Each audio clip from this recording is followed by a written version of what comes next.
you. Those holidays, they're not always so festive and joyous for everybody. So on today's Mind Matters, Dr. Michelle Carcel here on how you can cope this holiday season.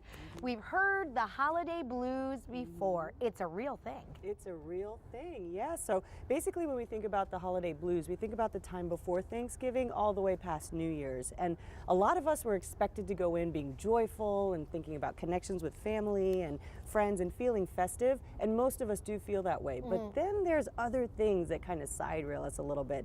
There's expectations to be just happy-go-lucky, but then we have to get the presents for the kids and, oh my gosh, do we get the right present? And then there's the overwhelming feeling of family and all the holiday season, and it can be very stressful. I've never experienced the holiday blues before until this year, and I kind of got it. It was just that time where like the presents were just out of control, and I got to get this person, that person, and I mean, it's hard. It's really hard. It's really difficult, and what ends up happening too is a lot of people feel anxiety, they feel overwhelmed, and there's even physical complications that can happen. We can have folks who feel this anxiety that creates like GI problems. I mean, it can get physical, fatigue, insomnia, all of these different things. So we have to find ways to kind of mitigate that. So what are the ways? What do you do? Yeah, so definitely there's multiple ways. So the first thing to do is self-care. We want to take care of ourselves during the holidays. We often forget to do that. You say that, but when do you have time between shopping at the mall and putting up the Christmas tree? That's a great point. So making a schedule, sticking to a schedule where you can say, you know what, this day I'm going to give myself an hour, whether it's taking a yoga class, whether it's doing something to take care of yourself. That's so very important during this time. Also gratitude. Sometimes we get so caught up in buying things and doing this, we forget to be grateful for the things that we currently have. So we find that that's in the research, that's really helpful too. Okay, so then what if you have a little bit of the anxiety?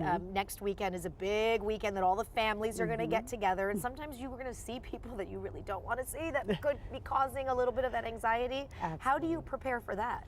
You know, that's a great point. So when we have family members or just any type of interpersonal conflict, we want to do our best to go in prepared with the most softest approach, if you will. You don't want to go in already coming in an angry presentation or anything like that. We want to do our best to try to just be calm, soothing, and talking to our loved ones, talking to friends in our support system. That can really be helpful too, because they can give us good advice. Before we let you go, Doctor, you know, probably some people don't want to admit that I have the holiday blues, but what are those symptoms? Like if you're feeling it right now, that you say, okay, that's me, maybe it's time for me to reset and be smart about the way I go through the next week or so. What are those symptoms? Oh, absolutely. So the first is, you know, just a general sense of sadness. If you're finding that you're feeling, you know, sad, and let's also address that there are some folks who have lost people this year. There may be losses that are, there's grieving that could be going on too. So again, leaning on friends, talking to people, making sure that you're not isolating, that you're not recluse. Those can be symptoms as well. And now if you're finding your symptoms that are more severe, then you definitely do want to reach out to a professional for support, because then it could be a little bit on a different level. But for the most part, feeling a little blue, feeling a little anxious, those are normal. Those are normal. Yeah, it's just normal during this time. We tend to forget sometimes that this is a very cheerful time of the year for many, but for others, when you do experience loss and all that, it's probably the saddest time of the year for some people. So absolutely. Dr. Carcel, thank you for being here. Thank you so much. We appreciate it. Happy holidays to you. Same to you. Thank you. Mr. Brad Wills, we'll get it over to you.